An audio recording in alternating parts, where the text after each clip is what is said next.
NFL Week 2 is in the books, and we've definitely got a lot of things to talk about. I mean, we might not even get to it all today, but there's a lot of news going on, a lot of things happening. We have a weekly show, a weekly segment on the show that we like to call Ask the Ref. So we're going to talk about some interesting or maybe controversial calls this week. So we're going to get to our correspondent, our retired referee, Ref Guru, in our second week call. Let's ask the ref.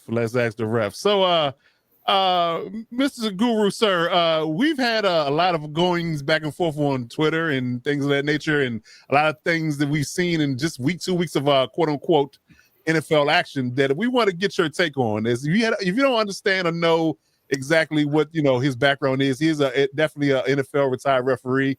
He has a lot of knowledge and a lot of I guess you can say diary in the game, skin in the game in regards to its inner workings. So we want to get his opinion on the lot of calls that have been happening in the NFL. Some guys have reached out to him on X and asked him certain questions and things of that nature, and certain things, a few things you want to share. And I got a question of 2 of my own. So, good sir, please have the floor and tell us exactly what's going on in the league through 2 weeks and what is your view of the landscape? Well, it's really interesting because I think what we're seeing is at a high level, kind of the culmination of the downside of 3 preseason games, if you will.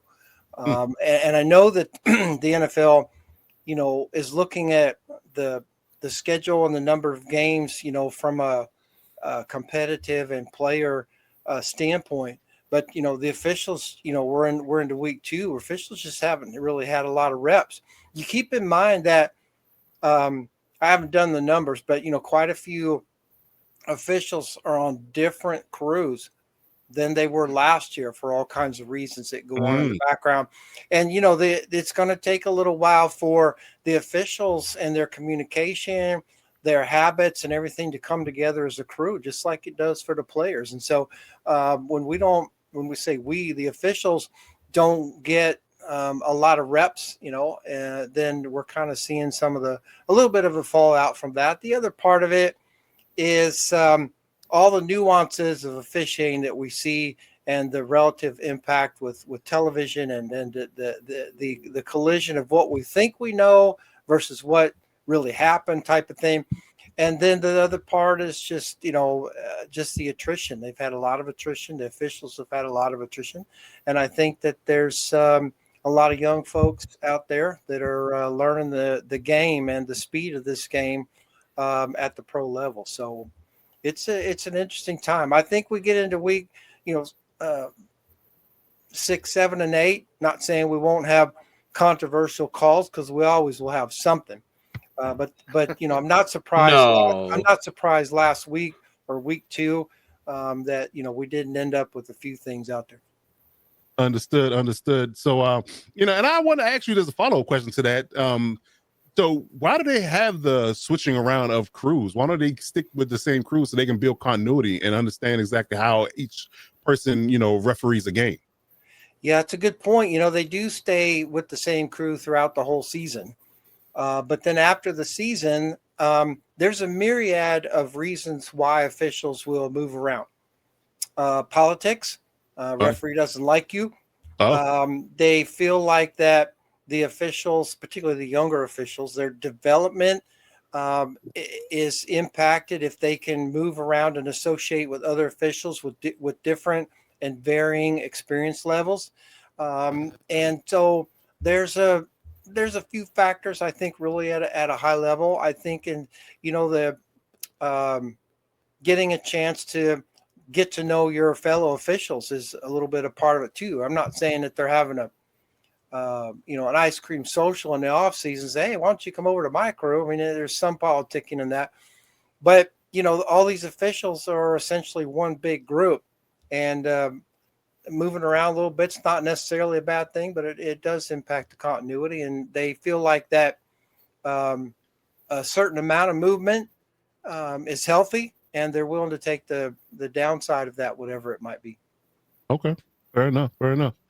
All right, going around the room real quick, do you guys have any direct questions for Ref before we get into some coverage for the week? Yeah. Oh, Uh-oh. Yeah. We'll let Cap go first. Uh-oh. No. He's Oh, jumping at the bit. please no.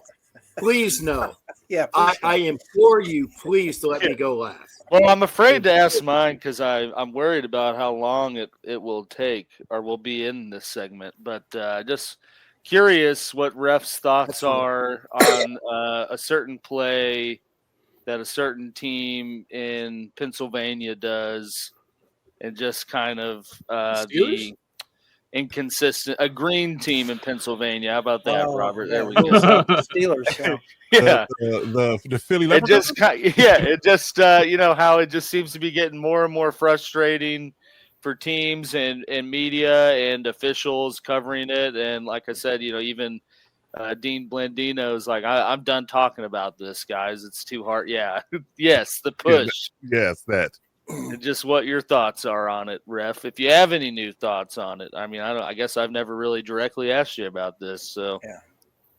The NFL's decided that they're entertainment, and I think that's they're willing to let the mechanics and perhaps even some of the integrity of the game go in order for the optics of entertainment. From an officiating standpoint, it's an impossible play to officiate. Everybody's all packed in there. They're so close together. Like, if you really slowed it down, I think you could see the couple Eagles were offsides on that. I can tell you as a line judge, very, very difficult when everybody's in that close to see that. And when you slow it down, you see a couple guys go offside into the neutral zone before the snap. You're like, how can you not see that? Let me tell you what, when you get down on the field and everybody's packed in there and you're 30 feet away from all that, good luck trying to see that. There's other teams too that honestly shouldn't, but impact your vision. There's lights, there's reflections off helmets and stuff. And so it's very difficult a play to officiate. I don't think it's even humanly possible to officiate that. If you're going to officiate that play, you're going to have some tech behind it. You're going to have a sky judge or a camera in the ball or a camera in somebody's helmet. I don't know. Sensor. But I don't think my concern really about the play, if we're just going to absorb the entertainment value of it, is the safety factor. The NFL does all these things in the name of player safety, and then they let 22 guys all cram themselves into a really small area and beat the snot out of each other. And I think I don't like the optics of that. Should we outright ban it? Back in the day, you couldn't assist players, and now apparently you can. So I don't really know what to do. If I were a voting member of the competition committee, my vote would be to maybe not necessarily ban it, but there have to be some parameters around it. You can't put all 22 guys into that little tiny box. Spread somebody out. I don't know. You got to do something. But the owners approved it. They went with it. But I don't think that was smart. But I think eventually it goes away, and I think it's going to be a player safety issue ultimately. Yeah. That's rock. We just need the Eagles to make the Super Bowl, the Bills make the Super Bowl, and the Eagles win by running that play a couple times. That'll be the end of it. Then it'll get changed. Yeah. Yeah, but the Bills. Well, even think about this. Of it too. Yeah, think about this. Think about the Super Bowl games on the line. A touchdown wins it because you're down by 4, but you're at the let's say you're at the 1 yard line and you can get a first down at the 6-inch line. Yeah. Right now, what do we got? I mean, there's all kinds of different ways for this could go sideways, but so I think something will eventually happen, and I just think it's a gimmicky play. Sirianni and the Eagles know it's a gimmicky play, and they're just exploiting it until and they know someone you tells can't them stop they can't. Because I mean, hell, when I played football, it was a penalty to push a ball carrier any more forward, and then it's like, you know what? That's not a penalty anymore. But it's almost like the argument with not to get too deep into politics or any of that, but like, the Second Amendment. It's like, well, what is like I always think of that Family Guy skit where like people aren't going to get this wrong, right? And it's like, of course not. Everyone should have a set of bear arms on their wall. And it's like, the NFL thought, by letting players, push the ball carriers forward, I'm thinking of like that one-off with the guy getting stalled right at the goal line and the lineman nudges him over. And then it's like the Eagles just misinterpreted it to this ultimate extreme. Because I mean, my big thing is like they line up in an illegal formation almost every time doing it, and there's like all these emphasis on where the tackles are lined up when it's just a normal shotgun formation or things like that. But it's like everyone just turns a blind eye when they're doing that because. I mean, they're arguably lined up like they're taking a knee, which is fine if you're not advancing the ball. If you're just trying to chew the clock, go for it. But if you're trying to make your whole red zone identity out of that, I'm going to start taking issue with it. And that's not me bitching as a Chiefs fan, just for all the people in the chat here. That's just, hey, I said it pre-show. That's not the reason the Chiefs lost. I will admit, I was there. I can attest to Mr. Smug saying it's not the reason why we lost. So you're covered. You're covered this week, Alex. You're covered. There we go. Nice. I appreciate that, Cap. Yeah, I definitely agree that based upon the fact that they, I guess you can say, use that, they didn't have a lot of offense happening in that particular game this past Sunday. So that was largely their offense. So I think that seeing that from an optics perspective, a lot of people complain about it, and it barely made it this year. So if it wasn't for Jason Kelce coming in with the 11th hour to kind of sway the vote, it would have got panned this past through the floor. Right, yeah, right. He basically pulled a senator filibuster move. So yeah. So I think that they're going to readdress it again. Either Packers or Chiefs are going to address it as far as it being banned. And I think they're going to vote it out personally. So I just enjoy it while you can. That's all I can really say. Eagles, enjoy it while you can. If you win another Super Bowl, if you can. If not, I think it's out of here personally. But, just from an optics perspective, there's so many people complain about it at this point. Now they don't want people complaining about it to the point where it's going to affect revenue. The real crazy thing. Sorry. I'm sorry. Well, you said it. People complained about it, okay? Right. And it was almost banned. People complained about, I don't know, a certain team last year who got a lot of calls, and they complained about it, and they were heard, right? Sorry. I'm just, low frying fruit there, big guy. I'm going to take it. So if enough people do complain about it, it is usually heard, and things get switched. Yeah. There you go. Roberts, do you have anything to add on this particular one? Because I want to ask Ref one more question before we move on. Yeah, I honestly, I'm kind of like indifferent about the whole tush push. Personally, the thing I will kind of say that I did see the play where they're jumping early, and like that should be something that is reviewed or looked at by referees down the sideline. Just line up yourself with the ball, and the minute you see somebody move before the ball moves, I know it's probably insanely tough to track, but I'm with you guys. I think eventually it will get banned. But to Coach's point, they have this year to try to get into the ring out of it. Yeah, that's for sure. That is for sure. Okay. All right. So, Ref, I got a question about your take on roughing the passer as a whole. We've seen two quote unquote letter of the law mishaps, in my opinion, in a couple of games here where the quarterback was tackled. He was not, the whole issue with the body weight thing, right? He was the lineman or the tackler braced themselves both times. They didn't press their whole body weight on the defender, and it was still called. So what is your overall opinion on this rule in general and from a referee perspective? And do you think they're getting it right? Do you think they're getting it wrong? Are they somewhere in the middle? Where do you sit on that? Well, I think they've got it 50% wrong or 50% right, depending on who you're looking at, who the referee is and who the quarterback is. I think that quarterback. There's 100% problem in terms of the consistency. If you're a certain quarterback that nobody cares about, you probably will get pummeled, and there might be a flag. If you're some other quarterback, you probably will get a flag if they even look at them funny. And so I think that from a officiating standpoint, there's two problems here. It's not officiated consistently, but the reason why it's not officiated consistently is really two reasons. It's highly subjective call by the referee usually, because that's his key, it's the quarterback. And there's no standard. There's nobody who sat down and tried to say, Not that you can ever come with all of the types of angles and hits that you're going to see, but they haven't even dropped them into 4 big buckets, right? Don't look at him, don't breathe on him, don't trip on him, don't step on his foot, don't cut him off at the knees, don't push him on his back, don't hit him in the helmet, don't touch his face mask, don't mess up his mascara, whatever it is. They haven't dropped any of those into any kind of bucket so that the referees know what the standard is. So basically if you have 17 crews and 17 referees, you got 17 different standards. Wow. So basically of whatever referee is on that night, and most of those referees are at whatever game they're at for a reason. That's not just a random selection. Okay. The NFL knows exactly what crew they're sending to which games and why.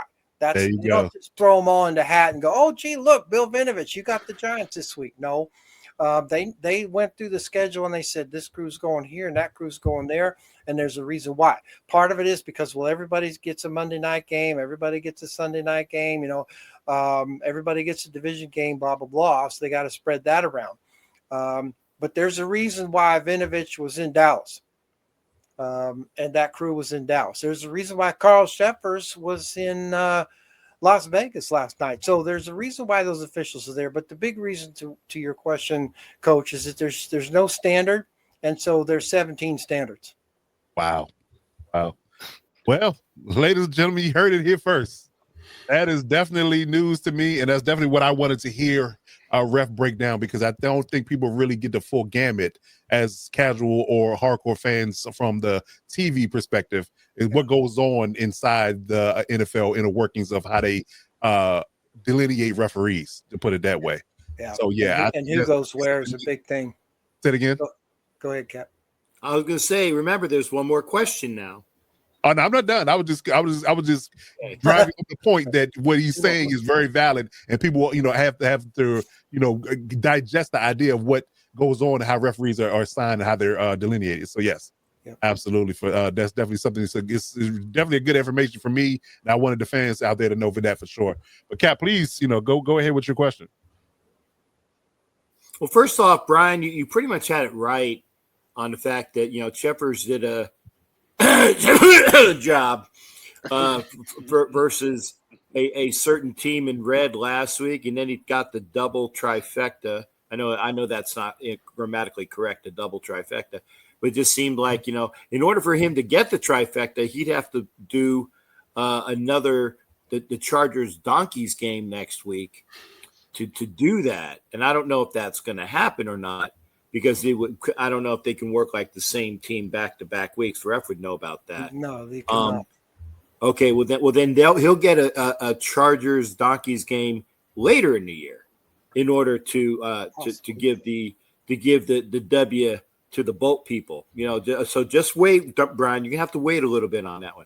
My question is, and it actually goes with like the last question about late hits and defensive pass interference. I know you guys are just waiting. Just said, "Yep." Captain's going to ask it. I think that there was some numbers that were put out that the Sheffers crew. I don't know if it was last night or overall. How it was probably one of the worst officiated, if not the worst officiated game going. And I was there, folks. I really was. I was there, and it was horrible to watch. What at one point said, yeah, no, that's not quite defensive pass interference because, they took out the face guarding rule. But then the guy remembered, he told me this. He said, no, but he hit his arm and the helmet. I'm like, oh, well, if that happened, then it was a defensive pass interference. Because at the time I said, no, face guarding was taken out. You could face guard somebody as long as you didn't interfere with them. So that was the one play, and I think it was the play where it would have given the Raiders life on a third and what we needed it, and they didn't get anything out of that.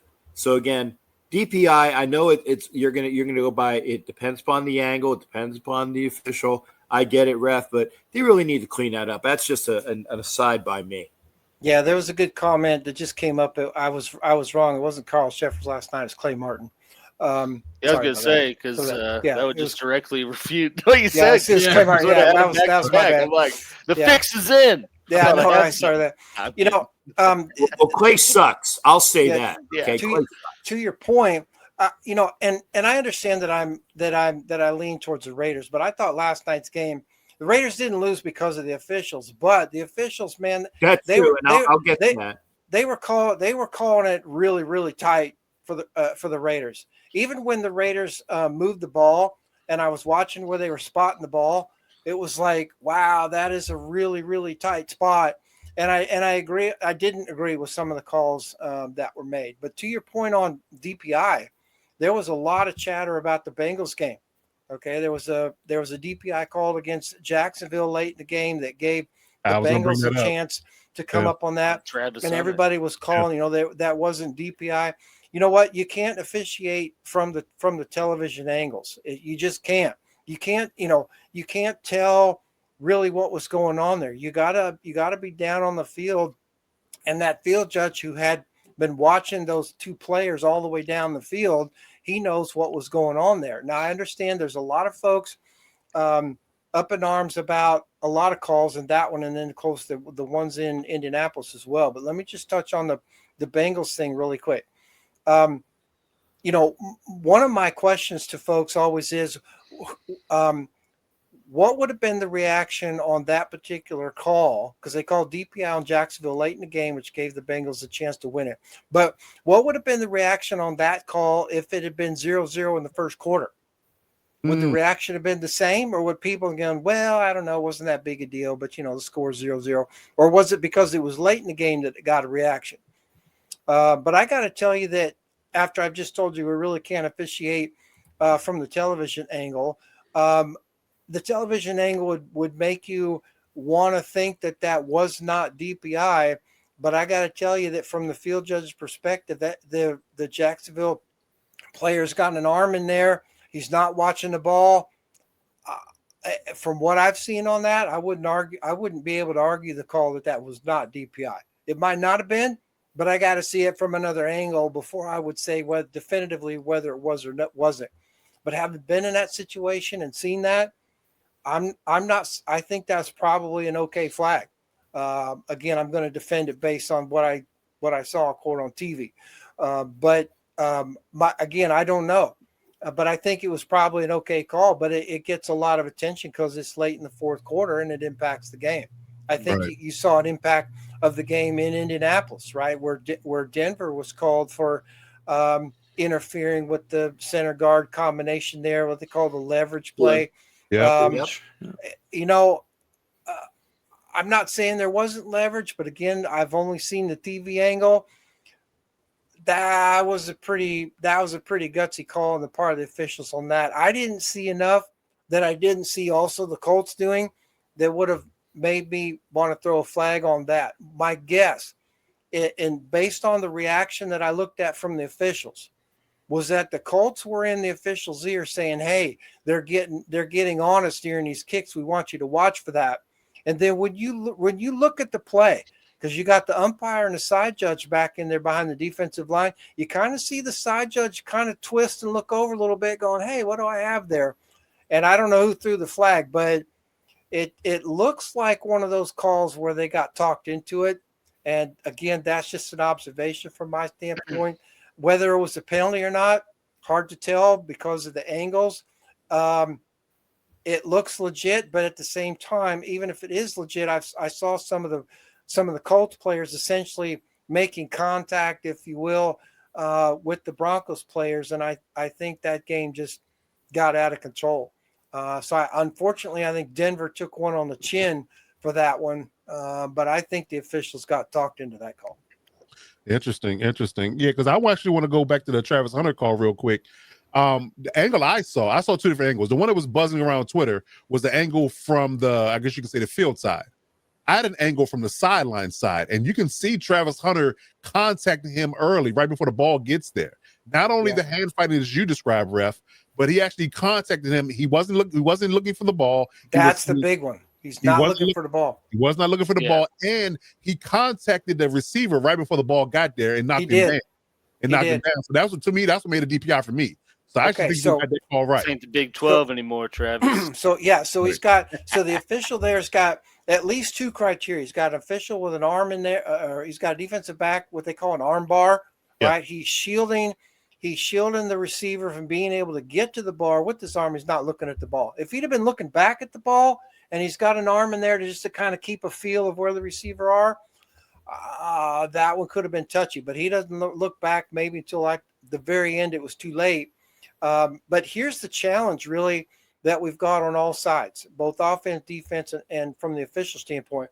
The offenses are starting to understand now that if you send a guy down the field and he's got coverage, all he has to do is stop and let the defensive back run into him. The ball can be short, and you've got a flag.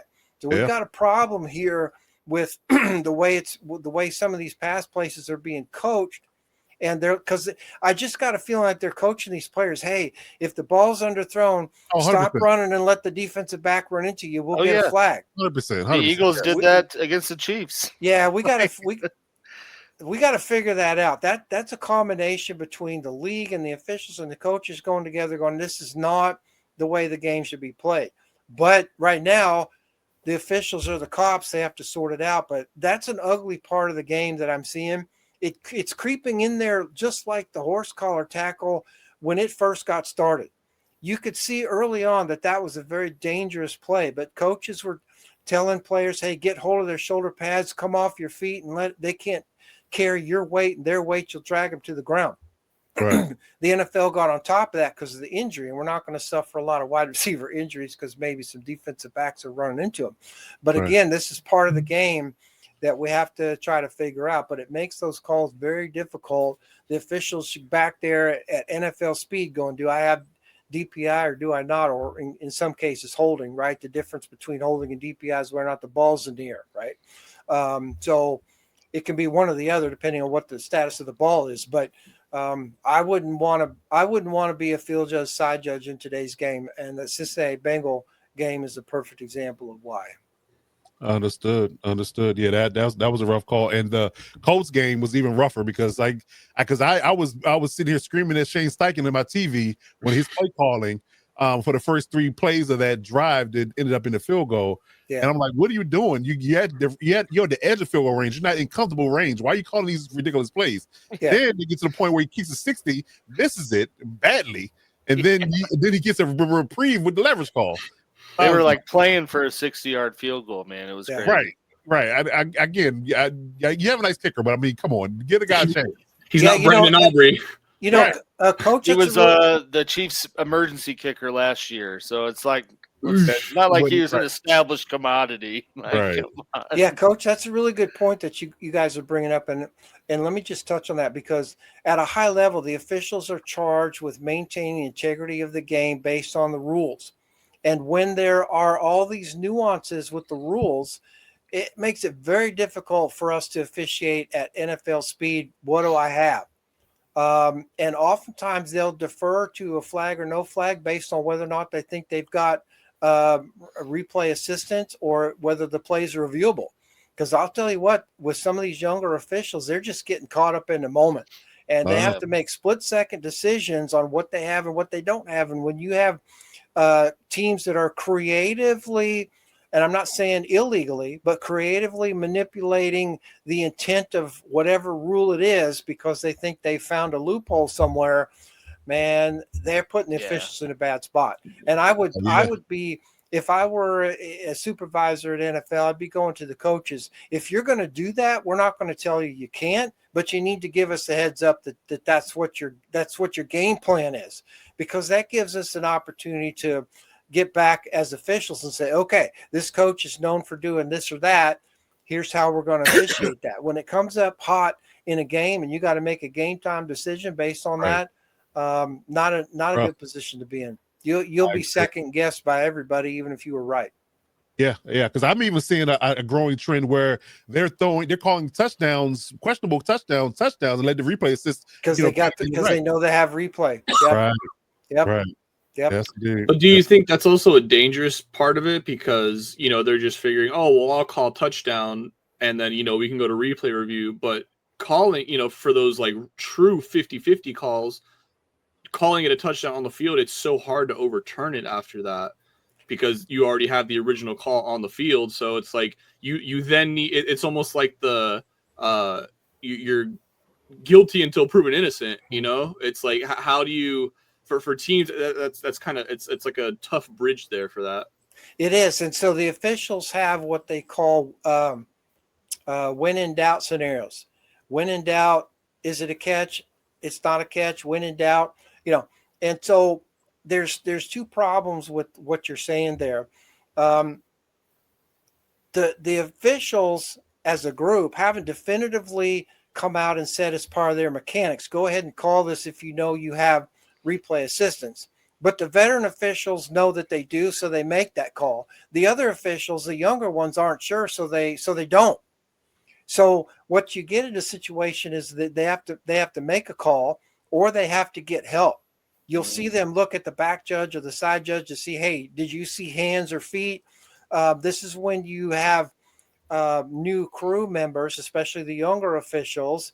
That's what happens because you've only got 3 officials back there basically on any play outside the 20-yard line that are going to be able to rule on that. Inside the 20, you're going to have some help from the line judges, but outside the 20, you're not. So then the question is, who's got hands, who's got feet? The official can't see both. So he's got to know from his back judge who's got hands, who's got feet. Did you have feet, 2 feet in, touchdown? I got a catch, or I don't have a catch. Sometimes they got to wait for a second because they got to determine whether or not there's a flag.